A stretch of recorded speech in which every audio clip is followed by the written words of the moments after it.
Hey everyone, and welcome back to another video. If you're new here, my name is Shah and I am a branding and web designer based in the UK. Today I'm going to be talking to you about all things personal finance. And I know it's a little bit of a different kind of topic on here, but I feel like personal finance can be beneficial to everyone, and especially if you are running a business or thinking about starting a business. So these are some personal finance tips that I have learned along the way and I am excited to share with you guys. But firstly, I just want to say also that I am not an expert in all things finance, and obviously take these tips and I hope they help you, but definitely do your own research, because I know when it comes to finance, it's a very personal subject. So definitely do your own research and do what works best for you. But these are just some things that have worked for me. So going straight into tip number one, which is probably the most basic but most important, is to set a budget for yourself. And you would be surprised at how many people do not do this, because it is so simple to do. The reason I would say create a budget is because it makes you aware of all the incomings but also outgoings you have in a particular month. And I'm sure you have an idea of what comes out every month in terms of rent, in terms of bills, in terms of food, but I don't think many people are aware of that figure as an entirety unless they actually sit down and do a budget and plan things out. So this also makes you aware of what's available for you and what's possible for you in terms of your savings goals and what you have to play with. Rather than you living paycheck to paycheck, it allows you to dedicate some of your money every month to put into savings. So I am going to share with you a budget template that I use. So let me just hop straight into my screen. Okay, so looking at my screen now, this is the template I have been using recently, and I don't want you to get too overwhelmed because you definitely don't need all of this fancy stuff. I purchased this, I can't remember who from now, but I will definitely leave that link down below if you're interested in it. But I will just talk you through kind of the areas that you should be putting into your budget. But like I said, you can just do a very, very simple form of this. You could literally just write it down on a piece of paper just so that you're aware of the figures and what you're able to save every month and areas that you can kind of adjust in your budget so that you can make more room for savings. So this is basically the overview of the full budget. So here in this section, I have my list of incomes. By the way, this is all just hypothetical numbers. I've duplicated my budget for the month of July and just put in some random numbers. This is just purely for illustration purposes. So I put all of my incomes here. If you have a full-time job, it's most likely just going to be your main income here. And then if you have a side hustle, you can put it here. If you have different clients, or if you're a freelancer or have your own business, it might look like something different. But anyway, all of your income for the month goes here. And then I've got a budget and an actual. So this is what I envision is going to come in and what I think is going to come in, and this is what actually comes in for the month. And usually these are always the same, but I don't want to confuse you. You can totally just stick to budget. You don't need to put the actual column in there. And then here we have the bills and fixed expenses. So these are the expenses that you know are going to be the same every single month. So things like your mortgage or your rent, or your electric, gas bills, those can vary, but you can put, I guess, a rough idea of those into the budget. Things like Wi-Fi, maybe insurance, health insurance, or contents insurance, you could put there as well. But yeah, these are all just fixed expenses you know you're going to have to spend every single month. So that is one column. And then I have variable expenses. So these are things like going out, shopping, maybe eating out, and this kind of is what could be changing from month to month based on if you've got more plans that month, based on if you need to buy more things. But yeah, these are things that basically change from month to month.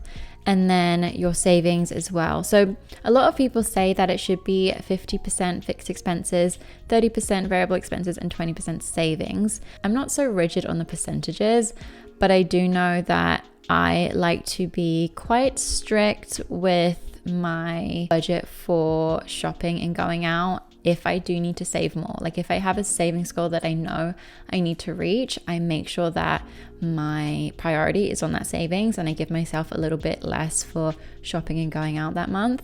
But then if, I've reached a certain goal, I want to enjoy myself a little bit, then I change that around and I give myself more money to go shopping, more money to spend on fun things and holidays. Then I have obviously my savings goals. So I have an emergency funds, and then maybe travel plans. These could, change if you have a different savings goal. And then the last column I have is my investment fund. Now you could just create a budget that has a list of everything. It doesn't have to be split up into these things, but this really just shows you kind of what your bills and fixed expenses are. And then once you have that, you can kind of play around with the variable expenses and your savings. So you know exactly, what you can put aside for savings and what you have to spend on yourself. So that is the purpose of creating a budget, which just really helps you plan and organize your finances. My second tip is to get a bank account or sign up with a bank that allows you to have different kind of pots or different kind of mini accounts, you could call them. And this allows you to set up like a pot for things like travel, for things like food shopping, for things like house savings. You could literally set up whatever you wanted based on your budget, based on your savings goals. And a lot of modern banks actually have this. I am in the UK and I'm with Starling. I'm also with Chase, which I know is very good for things like that as well. And the reason I say this is because when you get paid, it's a really good practice to kind of send all the money that needs to be paid for things like bills, for things like savings, anything that is part of your fixed expenses. Make sure that is paid out almost immediately, just because when you leave that money in there, you're tricked into thinking that is the money that you have that you can spend for the rest of the month, when in reality, that is not your money to spend. That is money that should be going to saving. That is money that should be going to bills. My third tip is a very, very important tip, and one that I definitely strongly recommend to everyone, and especially if you're self-employed or running your own business, and that is to have some sort of emergency funds account. And to different people, this might be a little different. For me, I feel most safe with having 6 months of my salary in this account just because of the nature of my work. But for some people, it might be just a couple months or 3 months or 4 months, but just see what really feels right to you to have some money as a backup in case any emergencies happen. And that means that you don't have to dig into your savings, and it doesn't kind of push you back with your goals. So definitely set up this emergency account before you look into investing, which I will be talking to you about in a minute. And the other thing that kind of goes hand in hand is make sure that you have some sort of insurance set up in case the worst case scenario happens and someone steals your phone, your laptop, anything really, because this happened to me a few years back. I didn't have any insurance. I had my phone stolen and I had to pay upfront for a whole brand new phone. And since then, I have made sure I have contents insurance for my home, and it depends what insurance company you go with, but the insurance company I'm with covers me for when I'm outside of the home as well. Having insurance means you don't have to dip into your savings as much as you would if you didn't have it at all. So those are things that I recommend looking into. There are obviously different types of insurance that are really important to have. So look into those and see what might be a best fit for you depending on your life, your lifestyle, where in the world you are. The next thing I want to talk about, which I think is tip number 4, is looking into pensions or investing early on. Now, I am not the best person to talk to you about pensions, but I do know that if you're employed, it is something that's a no-brainer for you to do, especially if you get employee matching, where the employee will match whatever you put in or put a percentage of whatever you put in. Speak to your employers about it and what they kind of offer in terms of pensions if they haven't already told you, but that's definitely something to look into. Because I'm self-employed, things look a little bit different for me because there's no employee matching. It is obviously still great for tax benefits and tax deductions, but I am more so currently investing in 2 different types of investment funds. The 2 that I have are called a ISA and a LISA. And ISA stands for Individual Savings Account, and the LISA stands for Lifetime Individual Savings Account. And they both are similar, but they differ, and I'll talk to you about that in a second. So basically, these ISA and LISA accounts are exempt from any taxes on whatever capital gains you make inside that account. So it's usually capped at around $20,000 per year. That's for an ISA as a whole, and the LISA is £4,000 per year. So if I wanted to put money into both of them, I could put £16,000 into an ISA and £4,000 into a LISA. So this is just what we have in the UK, but I know that different areas in the world have the same kind of thing, that is a account where you can put money and invest money that is exempt from any taxes. So definitely look this up in whatever country you're in. So one of the reasons I was able to reach the goal of buying my first home was through the LISA, Lifetime ISA scheme, and this is where I'm able to put up to £4,000 per year. Basically, for every £4,000 I put in, the government give me £1,000 bonus on top of that. And there are a few T's and C's that come along with that. But the trick is that you're only allowed to withdraw the money when you're buying your first home, or when you reach, I think, retirement age. I can't remember what exactly the age is. And then with my standard ISA account, that is for more long-term savings. So it is money that I probably won't touch until I retire, but it could be money that I use for property in the future as well. I haven't quite decided yet, but I'm just kind of letting that account sit away and having a standing order kind of set up where I put money in that every month. I personally invest only in ETFs and index funds, which basically mean that it is a bunch of different stocks all in one fund, which means you're diversifying your portfolio and you're not just investing in one specific company, because that can be very risky. So the more diversified your portfolio is, the less risky it becomes.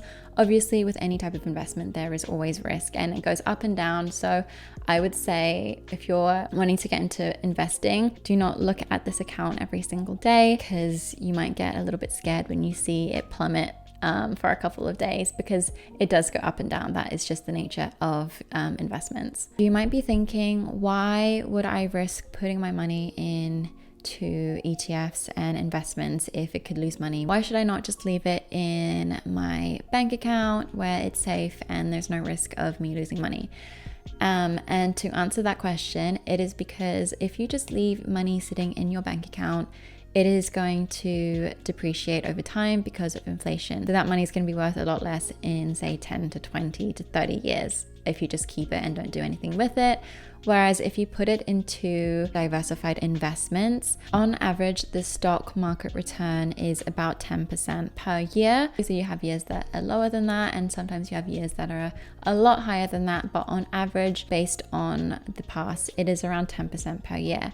So your money will be growing 10% every year. And not just that, it is compound interest. So if you don't know what compound interest is, basically the difference between simple and compound interest is that simple interest, let's say you put in £1,000 into your account and you don't add anything else. The interest you'll get that year, let's say if it's 10%, is $100, £100. So the next year you'll get 10% interest on that initial amount that you put in. So you'll get the 10% on the £1,000 that you initially put in. Whereas compound interest, if you put in £1,000 in 1 year and you leave it, and let's say the interest rate is still 10%, the first year you'll make £100, so that is £1,100.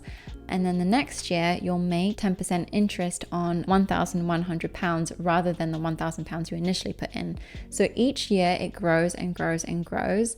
And if I put in a kind of timeline and a scale, you'll see that the money goes up slowly, and suddenly really steep. So there'll be a point where you start generating so much money through compound interest. And a lot of people, what they do is they put money in every month until it grows to a certain point that the interest that's generated for you every year is enough to live off, and it can replace your whole entire salary. So obviously that is just scratching the surface when it comes to investments. There are so many different types of investments, such as property, such as being an angel investor, things like that. Those are personally things that I haven't gone into too much, and things that I want to go into in the future, but I won't touch on those just yet until I know a little bit more and I can share my knowledge with you. Anyway, let's go into tip number 5, which is being consistent. And I think this is so important because you might get really excited about the thought of saving and investing and put a huge lump sum in straight away, and then the next month you realize, oh, that wasn't sustainable, I'm just not going to do it this month. And then you kind of fall out of rhythm of saving and investing money. So the best thing to do is to start small, to kind of get into the habit of being consistent with it. Even if, let's say, you feel like you can't really afford it right now, putting aside £10, £15, and then slowly increasing that when you have more money to play with. I think I mentioned this before, but remember to set up standing orders for certain things. I have a standing order set up to my investment account every month, so I don't even have to think about it. I know we're all busy and we have so many different things to think about, so if you can take that off your plate and have those things all automatically done, then you really have no excuse. So that comes to the end of my financial tips. I hope those will help you and you'll learn something new. I still have so much to learn in terms of personal finance, but it's something that I'm always interested in learning more about, and I've got so many different goals that I want to achieve. So starting with these foundations really kind of helped me put a plan in place for achieving those goals further on in life. Thank you so much for watching. If you have any questions, feel free to leave those down below. Likewise, if you have any other tips that you want to share, feel free to leave those down below because I'd be super interested to read them. If you haven't already, I'd really appreciate if you give this video a thumbs up and you subscribe down below, and I will see you in my next video.